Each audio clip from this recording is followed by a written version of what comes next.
Спасибо, что откликнулись на приглашение, прибыли в столицу.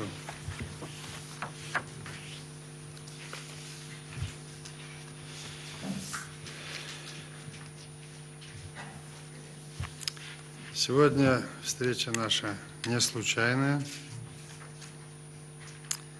Вы все чувствовали, что эта встреча, разговор давно созревал, должен был состояться, я тоже об этом думал. Но и с вашей стороны напоминали, что встречаюсь с иностранными инвесторами, надо с нами тоже встречаться, мы тоже приблизились к инвесторам. Вот это самый важный момент, мы об этом должны поговорить.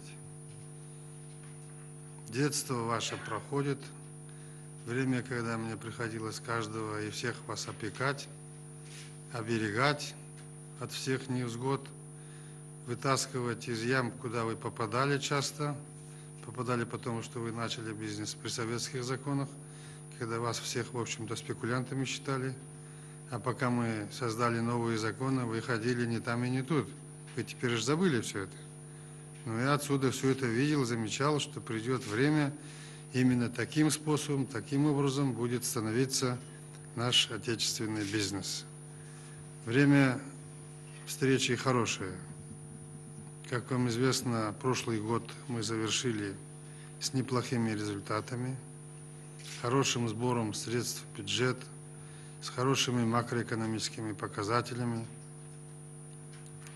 с хорошей финансовой системой, которая все признают, что она самая лучшая в СНГ, по крайней мере, точно, с низкой инфляцией, с стабильной валютой в нашей стране, с ростом золотовалютных резервов и накоплением государства.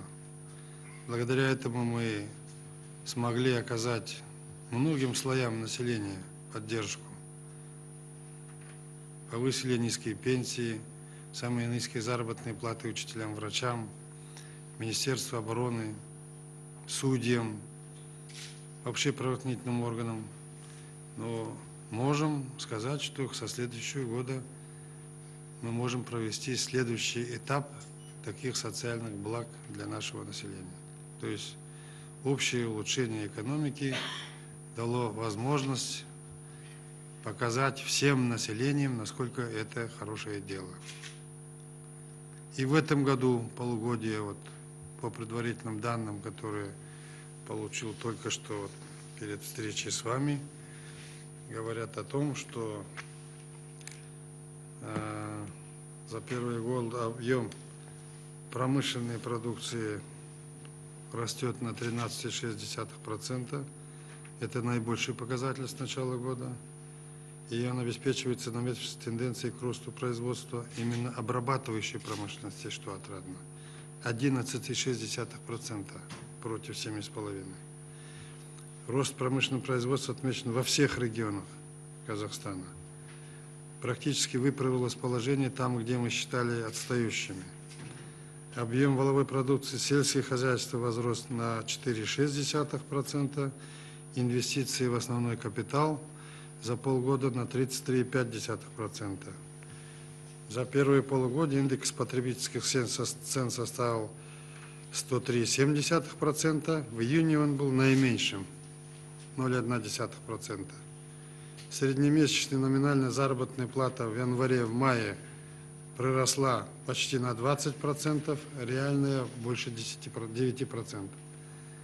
Уровень зарегистрированной безработицы составил 0,3%. И внешний товарооборот у нас в начале года ухудшался, но за последнее время выросла в 2 раза. Так что тенденция, как видите, продолжается. И это вот один момент. Второй момент, в общем-то, мы реформы, я говорил, еще раз хочу сказать, завершили в основном. Еще надо достраивать, доштукатуривать, и менять, вносить изменения в законы и так далее. Нам уже надо говорить о том, что мы реформы в Казахстане провели. политические провели, экономические провели, наступает следующий этап. То есть уже настраивать на этой базе и получать результаты от того, что мы сделали. Вот в какой период мы с вами встретились сегодня. Я не мог, конечно, всех пригласить сюда, но пригласил я тех, кто начинал в Казахстане бизнес еще в конце 80-х, добился успехов в своей работе и стал знаковой и уважаемой фигурой. Многими из вас мы повседневно встречаемся обычно, но не встречались в таких условиях. Сейчас время летит очень быстро, много сделано. В стране, как я сказал, ситуация другая. И сами все вы, мы, все другие стали. Так или не так? Поэтому и вопросы можем обсуждать по-другому, чем мы это раньше делали. Наверное, я послушаю, что у вас есть, и выскажу сначала я, может быть, вам удобно будет говорить потом. Какие мы должны вот в этом диалоге обозначить друг перед другом назревшие проблемы. Мы хорошо знаем, и вы, и мы, настроение друг друга, чаяние, поэтому можем быть лаконичными и ставить эти вопросы и получать от них взаимные ответы. Первое, на что я хотел обратить вам внимание. На вопрос, какую роль и место отводит государство крупному национальному капиталу. Мы считаем, что крупный национальный капитал, не хочу слово буржуазия, она хорошее слово, но у нас воспринимается, на самом деле это так, должна уже начинать выполнять роль локомотива в решении развития страны. Если хотите, в решении крупных политических и экономических вопросов в сфере безопасности. Государство исходит из того, что у национального капитала должно быть обостренное чувство гражданства, патриотизма, что здесь наша страна, она нас сделала таковыми, и мы будем здесь работать. Конечно, я всегда говорю, что нам надо развивать средний класс, мы строим государство среднего класса, но роль национальной бизнес-элите отводится совершенно исключительная. Я не знаю, всех мы таковых пригласили или нет, но поскольку первые встречи, об этом тоже надо поговорить. Второе. Надо повысить эффективность рыночных механизмов. Мы будем двигаться дальше в сторону либерализации, снижения барьеров для входа в рынок, упрощение системы регистрации, лицензирования, гарантии частной собственности. Это будет сделано законами. Сначала собственность иностранная, отечественная выравнивается, и потом дальше. Мы стоим сейчас на пороге вступления в Всемирную торговую организацию. Арсенал при этом поддержки отечественного бизнеса, как вы понимаете, будет сокращаться. Я считаю, что глобализация, вступление в Всемирную торговую организацию несет не только благо, но и серьезные проблемы.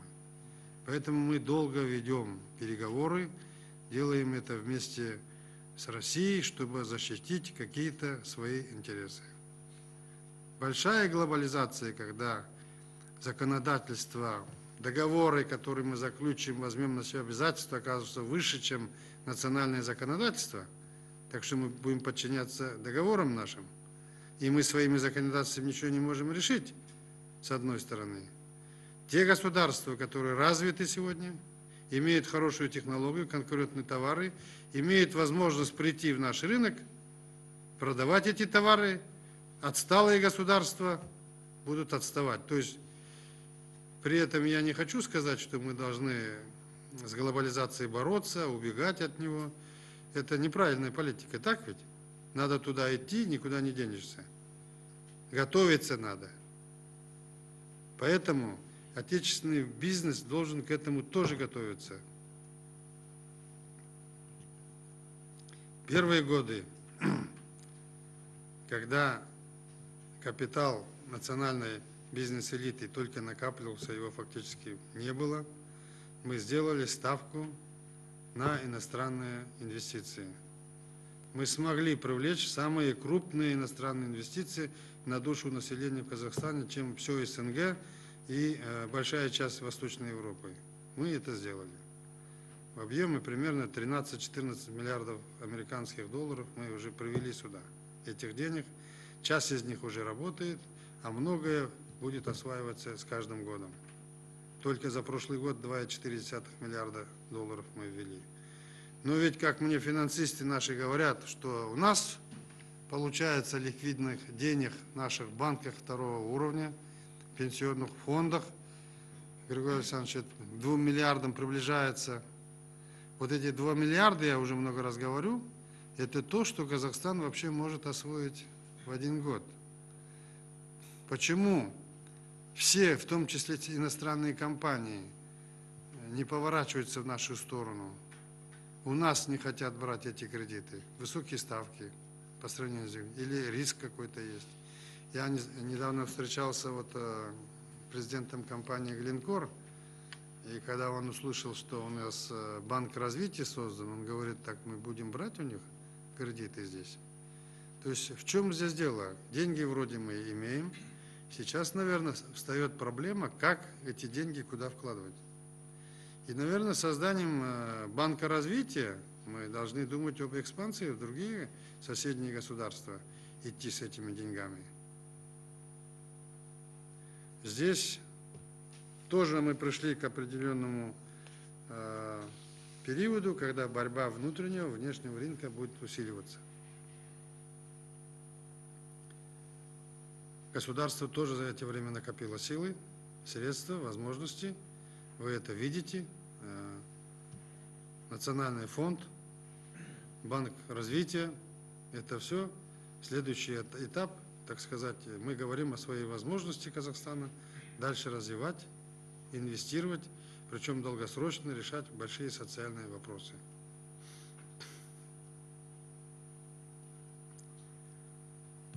Теперь, в своей акции по легализации капитала государство как бы подводит черту под предыдущим развитием и следующими нашей жизнью.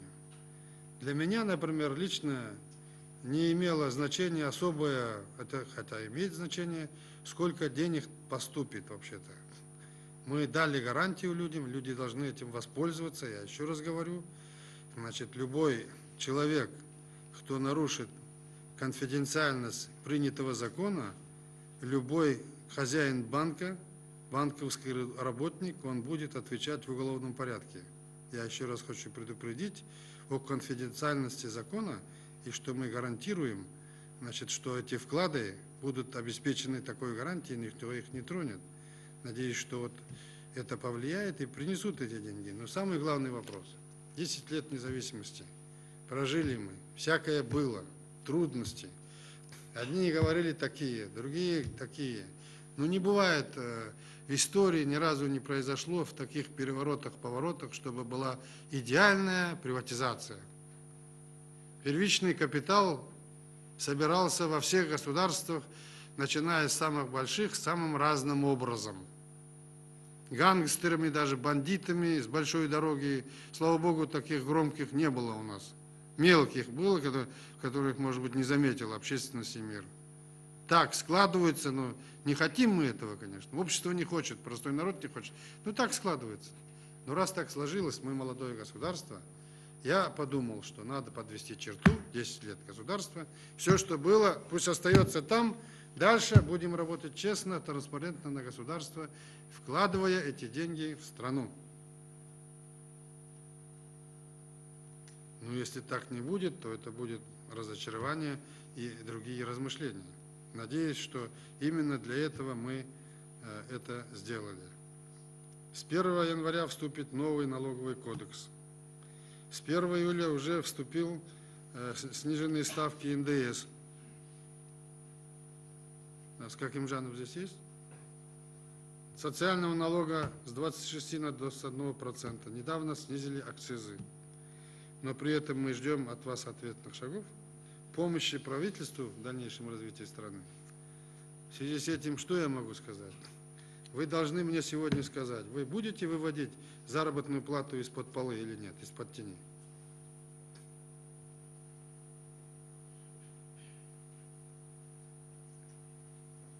Вы же создаете большие социальные проблемы, лишая их отчисления на пенсионные фонды.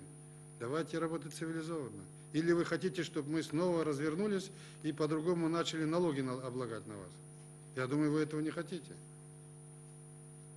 Все, что делается навстречу к вам, с тем, что вы своему отечеству, государству ответите тем же.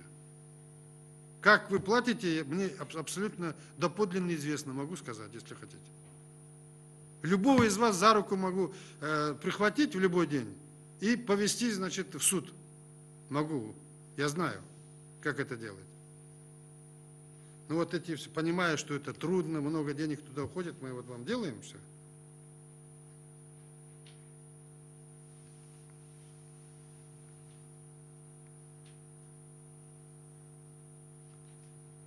Даже после легализации денег, капитализации банков, наверное, будет не такой уж большой, как мы хотели бы. Что дальше нам надо делать в этом плане? Как работать? Как форсировать этот процесс? Тем более потенциал у страны есть.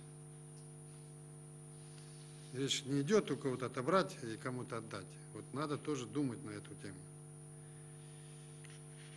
Теперь стабилизация экономики, которая есть, позволяет нам по-новому подойти к приватизации. Благоприятная экономическая ситуация, рост налоговых поступлений снижают значимость фискальной функции приватизации. Проявилась возможность обратить больше внимания на перспективные экономические цели. Думаю, для вас будет представлять интерес то, что сейчас рассматривается в правительстве, отраслевая программа сегментации простаивающих предприятий и малоэффективных производств. Их планируется передать правительствам. Так, Ураз Алиевич? Сейчас рассматриваете это? Ну вот, предлагаю.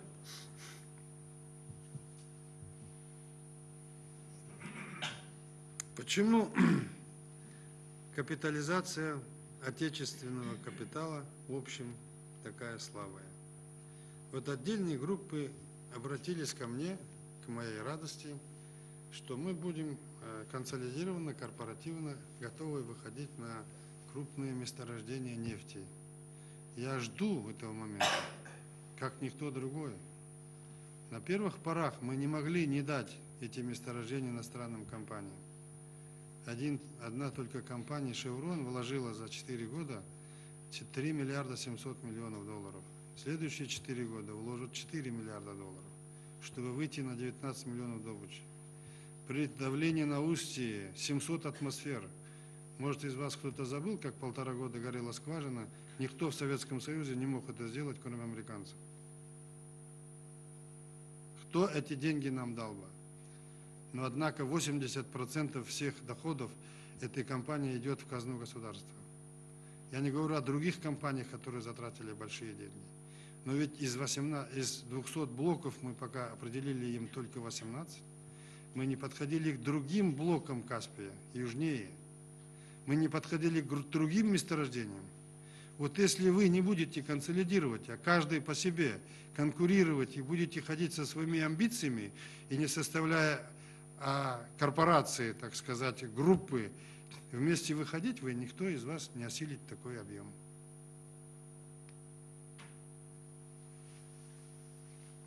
Я готов поддержать, если есть таковые в нашей стране. При следующем рассмотрении таких крупных объектов, которые действительно после вложения дадут эффект. Так что гипертрофированное чувство соперничества у некоторых, ну вот в России наблюдали, там, может быть, это борьба гигантов, может быть, у нас поменьше гигантов, но примерно такое я тоже наблюдаю, не понимаю. Неужели вы не можете встретиться, как это всегда было, по всем вопросам договориться, ни себя не нервировать и страну не нервировать? Ведь я на это дело посмотрю и могу шарахнуть и решить совсем по-другому, по-своему, как я считаю нужным.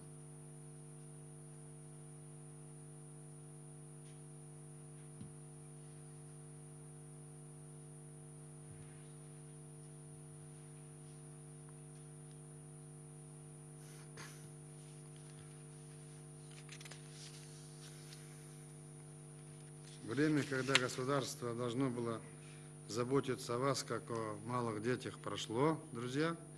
Вам необходимо превращаться в социально активную группу, способную стать уже опорой государства и элементом гражданского общества. Я не вижу.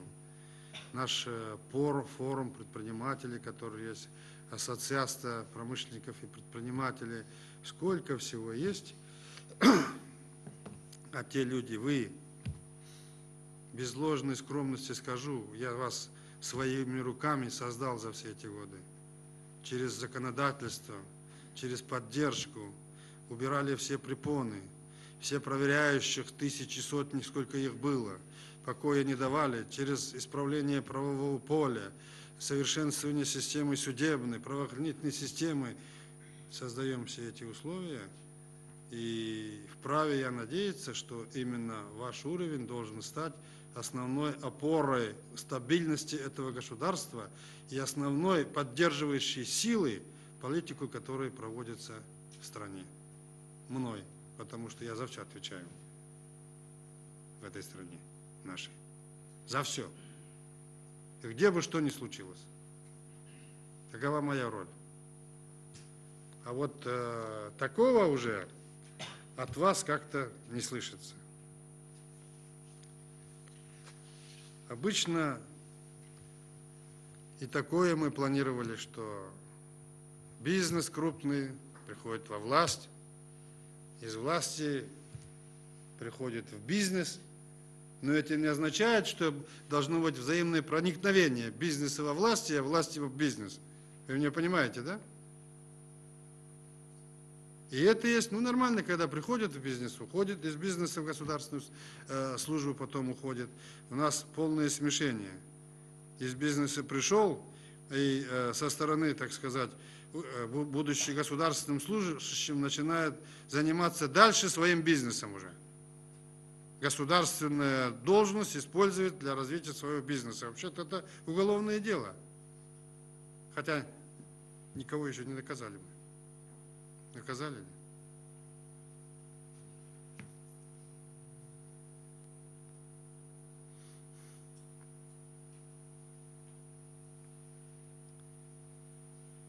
Понимаете, государство и дальше будет поддерживать отечественный бизнес, повышать конкурентоспособность вашего производства, но оно не может, государство, заставить покупать ваши товары.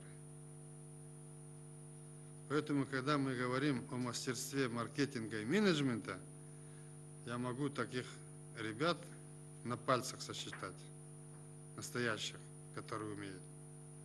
Если мы своим соседям будем проигрывать именно в этой части, в мастерстве маркетинга и менеджмента, мы здесь не выживем, не говоря уже о дальних перспективах каких-то.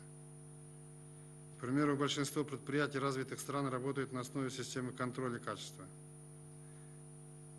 Внедрение такой системы производства сохраняет конкурентоспособность товаров.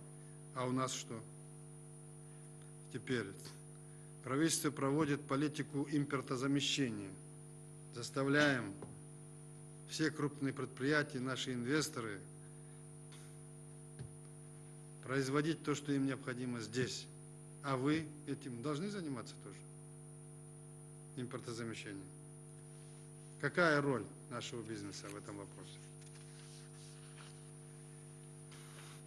И настает время, когда наш капитал, надеюсь, будет выходить в соседние страны. Мы тоже начнем там вкладывать это, если есть интересные проекты. Я понимаю вас, скажете, там ни законы, ничего не дает возможности доверять. Риск большой. Вот в России, в Узбекистане, в Кыргызстане сейчас. Как там дела? Что там мы можем? К этому надо нам приближаться. Строящаяся наша с вами столица, город Астана. Вы видите, как она строится. Мне это стоит огромных усилий. Неужели вы все взвалите только на меня это все? Опять, кроме всего. Каждый объект. Всех, кто приходит в Казахстан, я прошу построить здесь здание градообразующее. Все инвесторы и много далее. по-всякому мы собирали, каждый приходит на нефть, давай отстегивай для Астаны. Приходит на то, чтобы разведать, давай создадим фонды развития столицы Казахстана. Но вы наблюдаете за все эти годы, много здесь сделано? Давайте вкладывайте деньги в свои. Помогайте мне строить столицу. Генплан отработан, возможности все есть. Целые площади освободили мы сейчас под строительство жилья, бизнеса. Освободили от всех налогов, специальные зоны создали на левом берегу. И по отводу земли, по налогам, пошлины, таможенные. Все, что можно было. Вкладывайте деньги, это же выгодно. Еще как выгодно, мы вместе быстро это можем сделать. И не только Астаны, мы должны иметь не только 2 города, а другие города Казахстана должны подтягиваться. Там есть возможность вложения. У нас не перерабатывается большое количество сырья до сих пор. Хлопок не перерабатывается, шерсть не перерабатывается, шкуры сами не перерабатываем. Переработка зерна на слабом уровне находится еще. То есть те продукции, которые могли бы, допустим, выехал в Финляндию куда-нибудь там в Европу, продал бы, стоял бы наравне с ними. Но мне говорят, есть отдельные теперь такие продукции, что они наравне туда можно вывозить. Но это же мизерно, это единицы. Давайте поговорим на эти темы.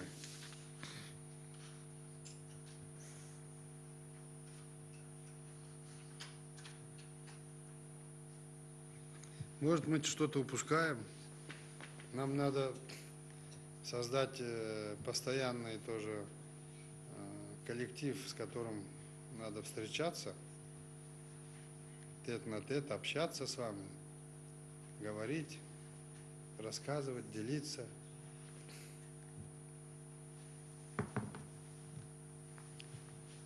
Поговорим по-своему, спокойно так. Поговорим о стране, о бизнесе. Если разрешите, Анатолий Иванович. Взаимных претензий. Давай. Поблагодарить вас вначале за возможность встретиться. 10 лет быстро прошло, 10 лет независимости. Вы правильно подчеркнули, что можно подвести черту. 10 лет реформ, которые вы начали и проводите в Казахстане. И здесь на самом деле сидят ваши дети, которые уже за 10 лет окрепли, стали на ноги. Я слышу, что меня папой называют в народе. Да, вот ваши дети. И крепкая семья – это, наверное, прежде всего открытые, теплые, добрые отношения, это внимание к друг другу не только со стороны родителей, но и со стороны детей. Вот дети сегодня пришли поприветствовать своего папу, поговорить о… Подросли. Да, подросли, поговорить сегодня о стране. Вы правильно заметили, да, потому что бизнес – это не только сам процесс зарабатывания денег и создания новых рабочих мест, но это новый образ жизни, это жизнь. Вот, поэтому эти люди, которые сделали себя за эти 10 лет, благодаря реформам, еще раз хочется подчеркнуть, и, конечно, есть о чем поговорить, многое сделано, делается, вот, но, как вы сами правильно заметили, теперь много технических вопросов, которые мешают, и много вопросов, которые сдерживают развитие не только предпринимательства, но и, так сказать, другие вопросы, которые нас всех интересуют. Здесь много людей, ребят, которые еще с нового поколения выросли, вышли, вы их хорошо знаете.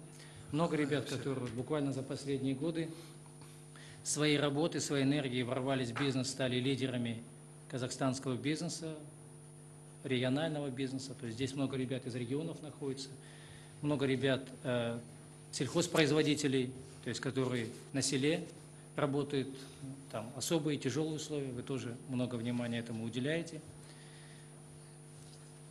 Я думаю, наверное, можно поговорить все-таки о многих вещах, и вот ребята тоже имеют какие-то суждения. Вот, Так, можно. давай, Да, ну, наверное, вот. Ну, хотелось бы просто сказать, что все-таки сегодня, вот правильно вы заметили, о транспарентности вопрос стоит все-таки. Нам кажется, что правительству, государственным органам быть более открытым.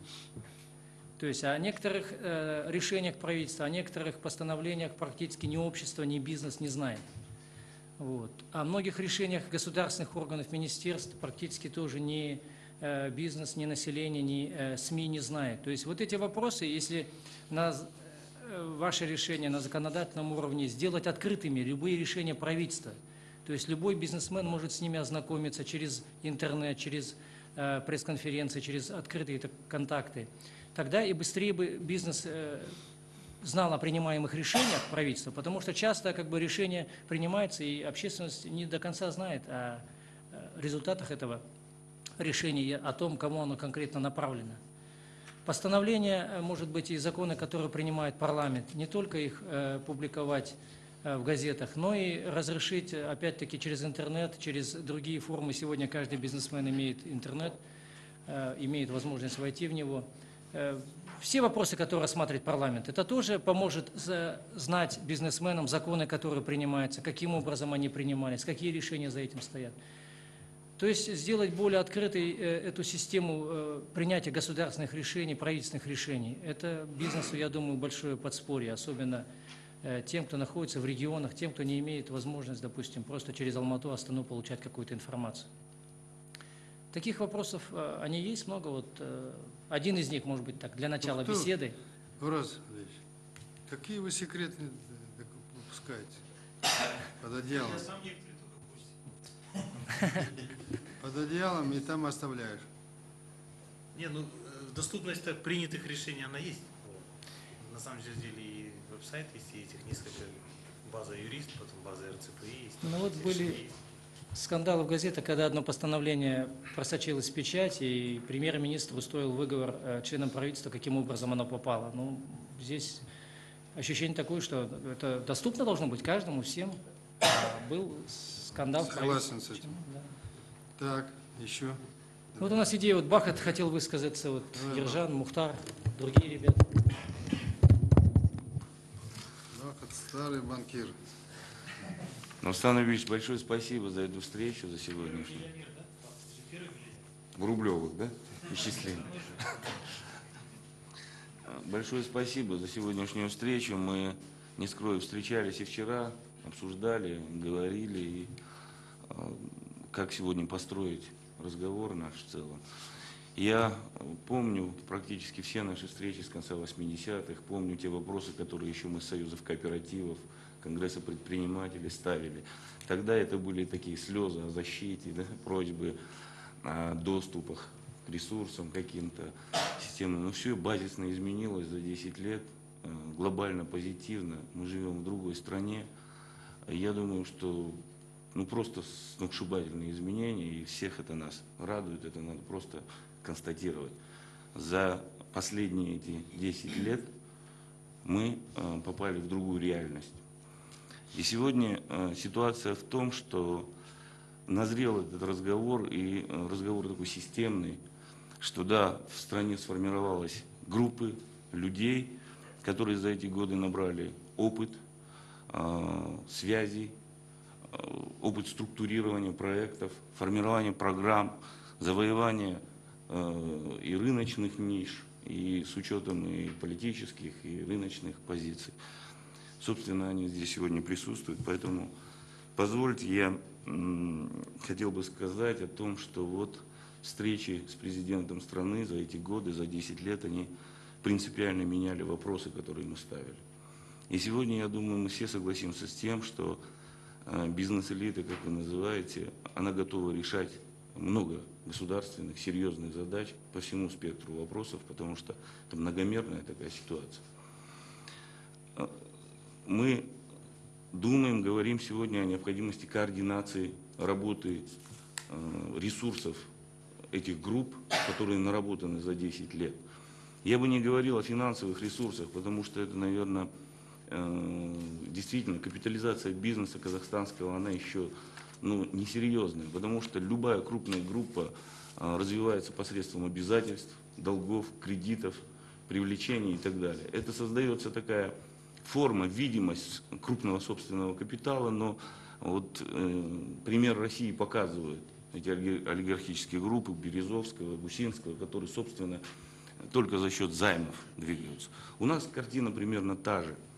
Поэтому и позиция Коль в стране нет серьезных накоплений предприятий, организаций, бизнеса, граждан, то, соответственно, это сказывается и на капитализации финансовой системы, финансового посредничества, институтов, те, которые регулируются, контролируются Национальным банком, общим законодательством. Это сложности. Но есть другое. Есть серьезная капитализация, это в ноу-хау, в опыте, в структурированных организациях, которые созданы, люди, которых готовили, связи.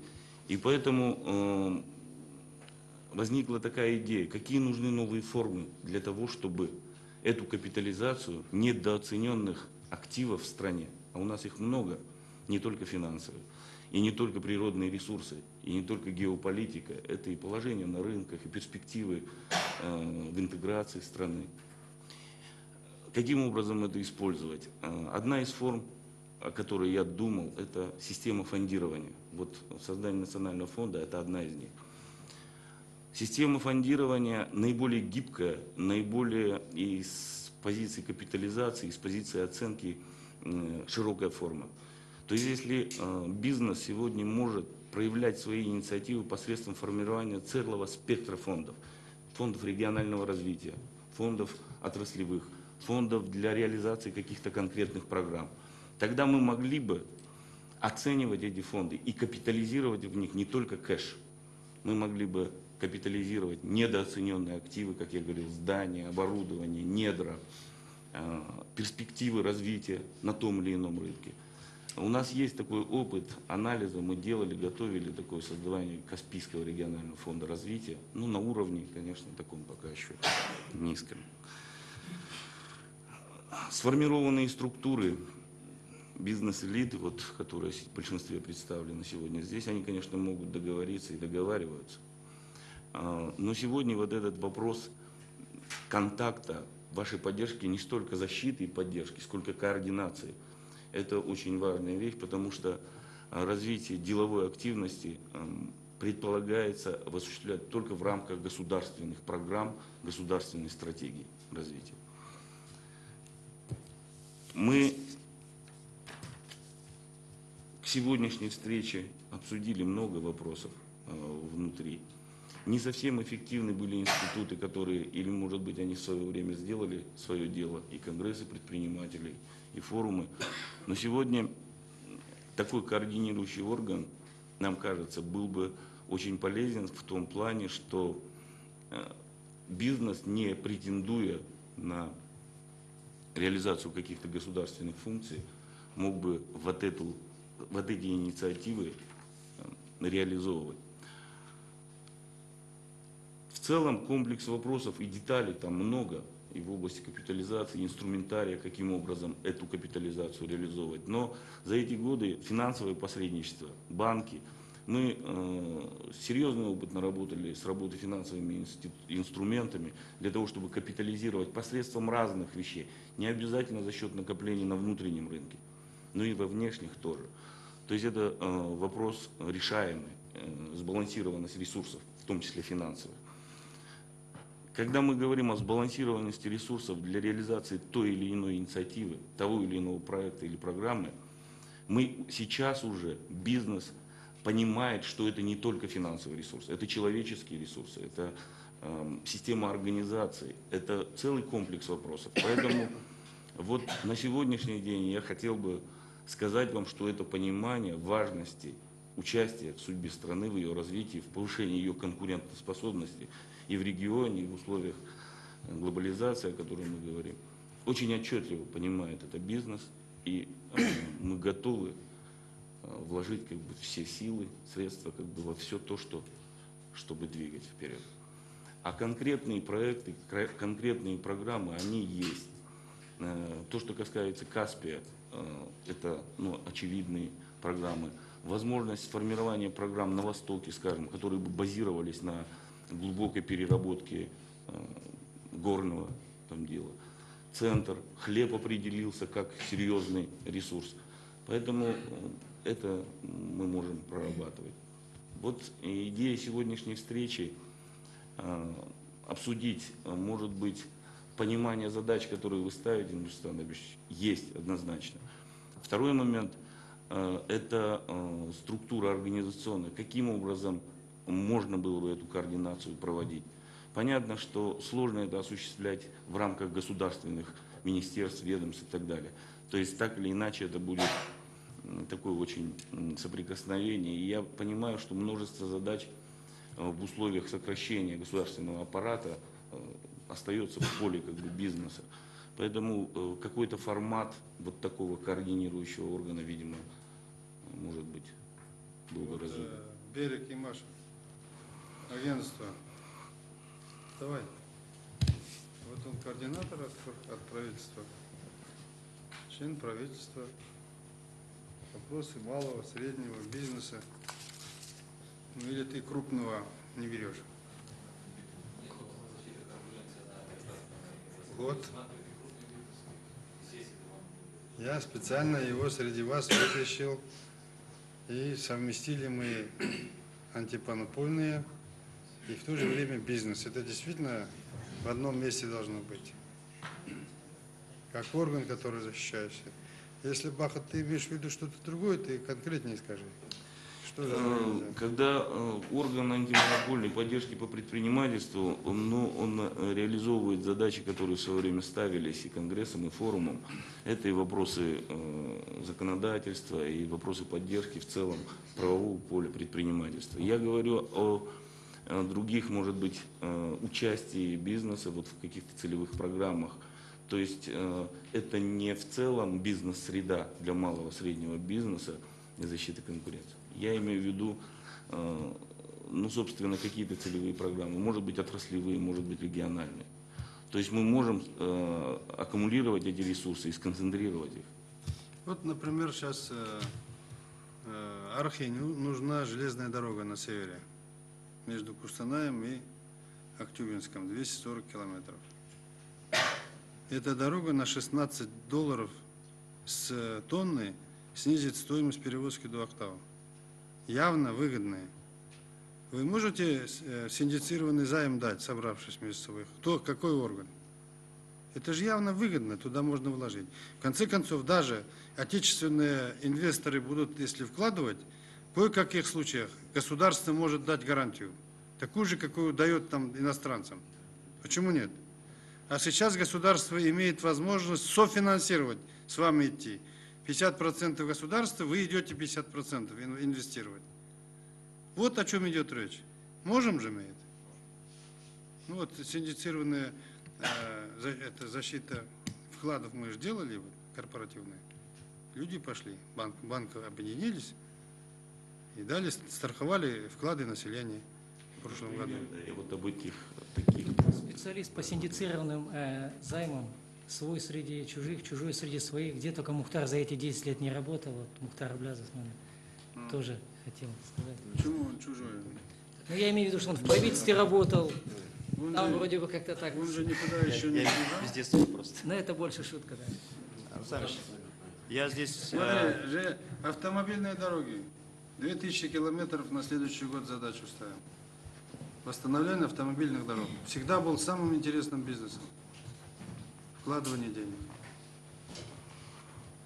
Вы вот чего-то ищете такого, сами не знаете. Или вы не умеете рисковать, или вы еще считаете, мало набрали.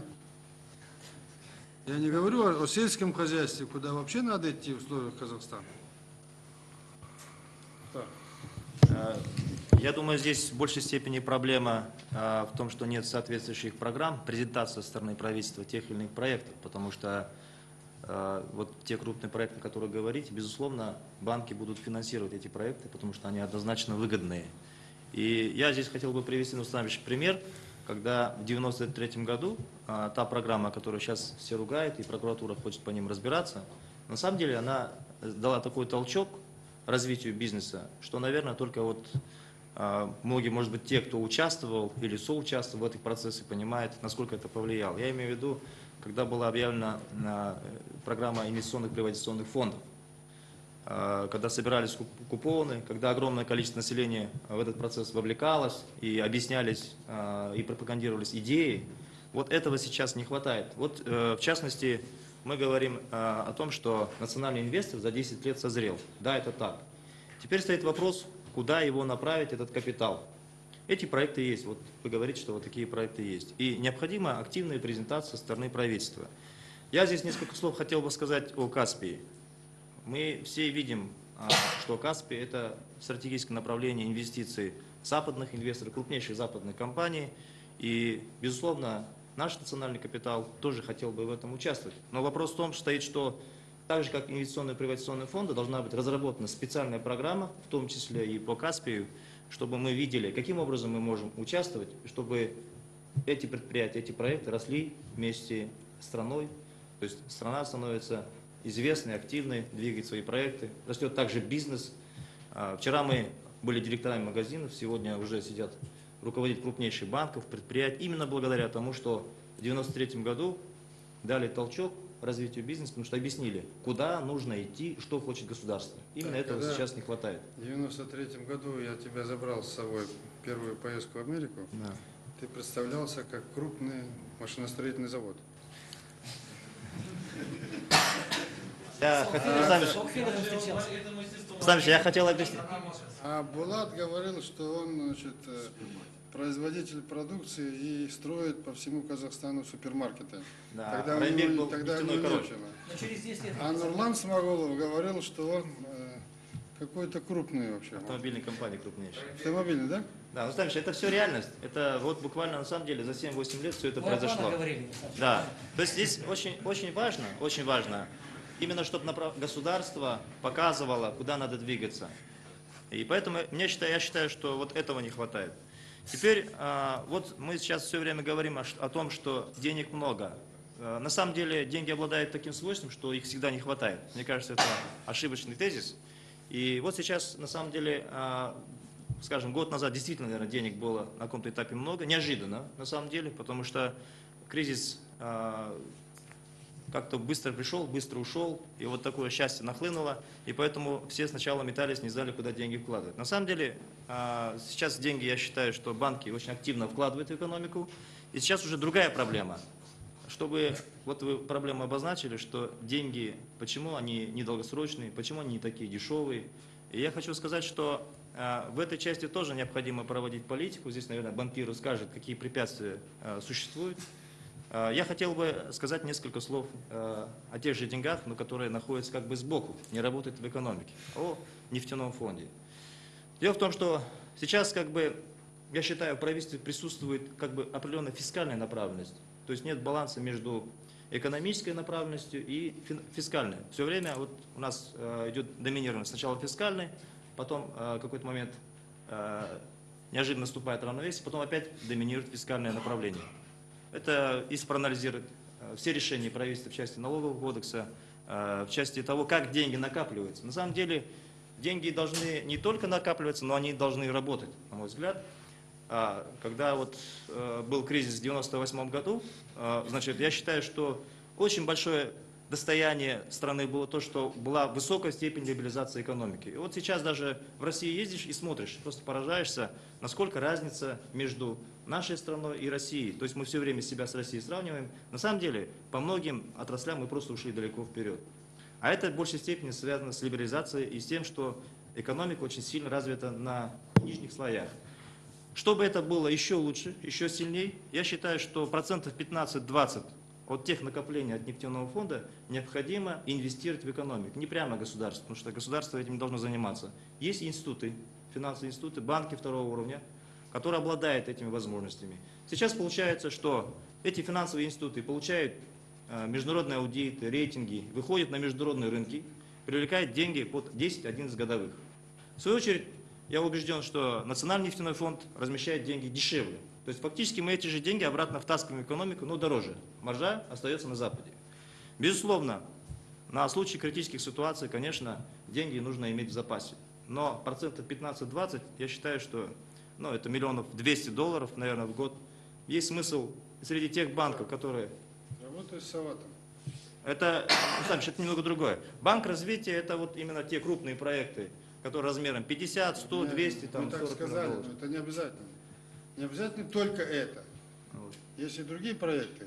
Который будет интересный, он будет отдавать. Да, но это все-таки это государственный банк. Я считаю, что нужно развивать банки второго уровня, стимулировать, чтобы они имели доступ к этим ресурсам в случае, если будут обладать определенными показателями.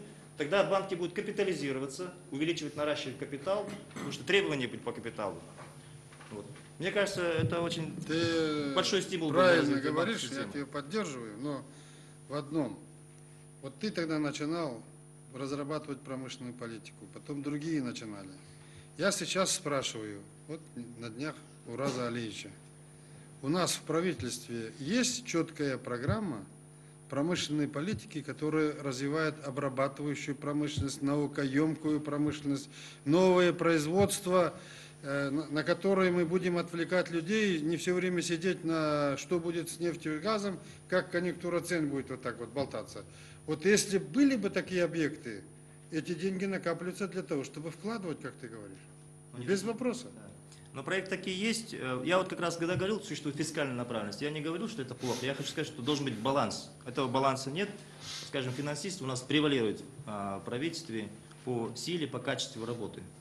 Теперь, Нурсултан Абишевич, вот вы сказали по поводу того, что есть ли эти проекты, в каком направлении должно работать правительство. Я хотел бы сказать, что есть системные проблемы. Здесь присутствуют бизнесмены, которые работают в разных сегментах экономики. Я хотел бы сказать, что из года в год можно угадать, что будет говорить средства массовой информации, какие проблемы будут обсуждаться. Например, весной и летом нет воды, осенью там нет топлива.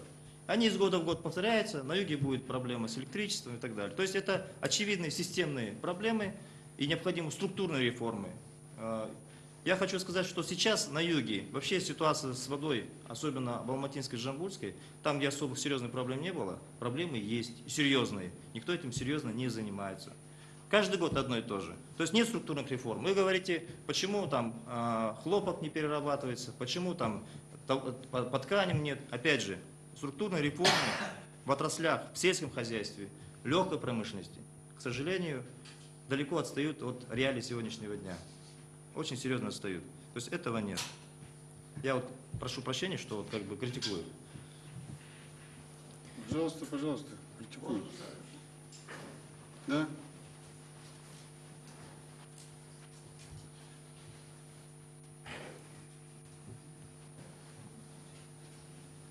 Какие еще структурные реформы в сельском хозяйстве дальше надо проводить? Старался Сават сделать? Нурсултан Абишевич, конечно, бұл жерде мені ешкім танымайды. Мен оңтүстік Қазақстан облысынанмын. Ат жөніңді. Иә, оңтүстік Қазақстан облысынан фамилия Асанбаев. Сен тұра тұршы, мен танымайтындармен танысып алайын. Қазір тұра тұршы. Асанбаев, Так, Чимкенттің жігіті. Аблязовты все знают. Байсеитовты білет, Суханбердинді бәрі білет. Татишев Ержанды да біледі. Баталов Райымбекті білет, Сарсенов Рашид, Жақсыбеков Церик, Сесна, наверное, тоже знают. Где? Вставай. Тұрсашы мен деп, көрсінде жүр. Столичный бизнесмен. Саур Идам Адамович, наверное, знает Агроцентр Астана. Гелимов Авельмажин, Нурбанк. Вот, познакомился впервые. Сатлыганов, АТФ банк. Байтасов, 31-й. 31-й канал только, да? Медиахолдинг, Тоже. Казахский, Гусинский. Исламов, председатель Астана Финанс. Карапетян, президент Бахус. Ну, Бахус процветает. Вечно под шофе чуть-чуть. Ну что, хороший начал происходить? Мы действительно сохранились, не раздробились. Вот наша цель была, что благодаря вам 2 раза заходили, вот не раздробились. Сохранили наш предприятие, комплекс. И действительно сегодня выпускаем только натурально. И качество есть все, да? Вот акцизы снизили сейчас. Вот я хотел как раз сказать, вот благодаря вам мешали, наконец-то нам акцизы нормально поставили. Ну теперь вы этих убьете? Я так думаю, на сегодняшний день уже настало время. Вот Контрабанду. Второй год уже действительно все наше население поняло, что надо местно товары пить. Действительно уже прекратились даже поставки. Ароматизированные, красительные, сейчас уже... Я говорил вообще снять. Ну, в принципе, на сегодняшний день этого достаточно. И действительно, прибыль останется предприятиями. Задушить контрабанду помогает? После того совещания, хоть проверки уже, после вашего совещания, проверки прекратились. Это большое дело. Хорошо. Во Франции нас, вот хотел похвастаться, во Франции нам золотую медаль дали, Ну Союз где? промышленников. Водка где? С медалью. Водка есть. Есть. Водка и медаль Захватил? золотую есть. Наш Застар завоевал золотую Захватил, медаль. говорю, сейчас пойдем туда. пробуем. Выпили. Пожалуйста, всегда есть. Хорошо. Байменов, генеральный директор ТО «Меркур». Чем занимается «Меркур»? Много разных направлений. Ну, то, что экзотично, я скажу, верблюдоводство. У нас самое большое стадо, наверное, на, Почему экзотично? Нормально? Ну, на этом прибыль еще Қай зарабатываем. жердесің дұрсын? Алматы облысында, Қай ауданда? Күрті ауданында, Еңбекшіқазақ ауданында. Верблюдоводство, да? Начиная от нефти, заканчивая Шуват? верблюдоводством занимается. Шубат переработку начали уже. Көкшетау, Минводы, Алиев, Асқар Қазнажаев. Иә? Минеральная вода? Қанша шығарасыңдар? В Брюсселе Юнайтед водка из 7 золотых медалей мы забрали 3. Белович Александр Якубович, столько я тебе дал заказов в Астане. Спасибо. Надеюсь, покажешь стандарт, что мы не хуже турок и швейцарцев. Не, мы их обгоним вот это. Я уверен. Наше здание будет лучше. Вот этот дом внешне хороший, построил, не знаю, что внутри там. А? Ну, хорошее дело. Садитесь. Ну, теперь там удешевляется все. Легче, можно быстрее строить. В следующем году введем эти объекты. Так, Бастау, Байсақов, Жұмабай. Я немен шұғылданыватсың, айтшы. Большой гамм напитков пускаем. А? Напитки. Қай жерде? Перевозки. Қай жерде? Павлодарда. Президент футбольного клуба «Иртыш» в этом году 3-е место в Азии занял. В финале там проиграли. Очень Спорт поддерживаем. Футбольный или Бастау? Футбольный клуб «Иртыш». А где-то Зерцорно. Корпорация БАТ, Куанышев Тимур Оразбекович. Что-то на тебя недавно жалоба большая была. А он сам на себя пишет. Вот я вот сейчас читаю, смотрю, на всех на вас приходилось мне разбирать жалобу. И как-то, знаете, подзащитить. Сейсембаев, Маргулан, Сеймар. Сеймар, қайсысы сендер, Сеймар? Алматы облысында ма? Птицефабрики. Единственного в Казахстане золотого яйца. А? С двойным желтком. Крупнейший среди Азии производитель. Самые большие яйца?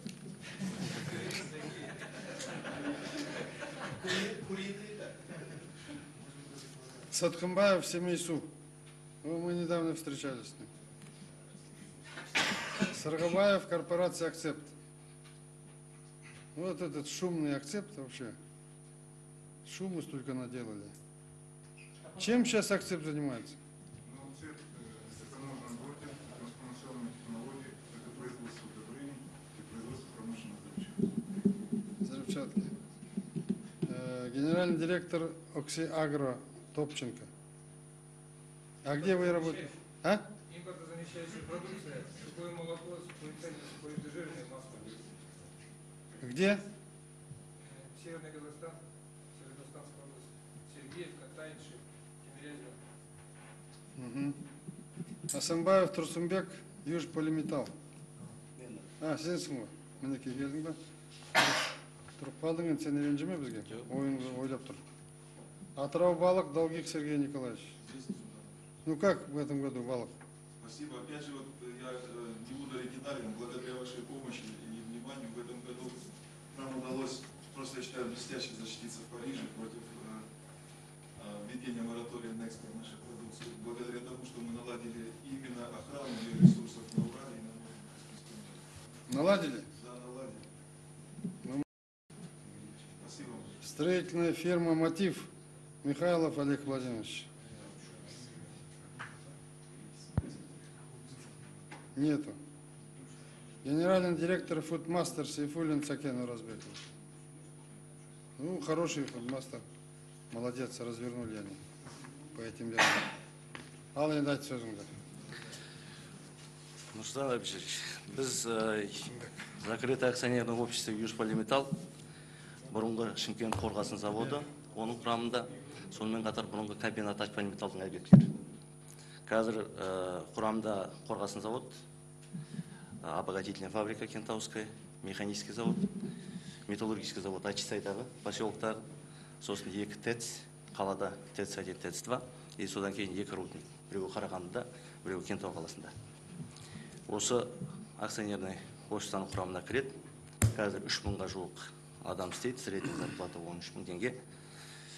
Объем 99 жылы 1 миллиард болған, 2000 жылы 3,5 миллиардқа шықтық, биыл 5,5-6 миллиардқа шығайын деп отырмыз, 2004 жылы 15 миллиард теңгеге шығамыз деп отырмыз өнім өндіруден.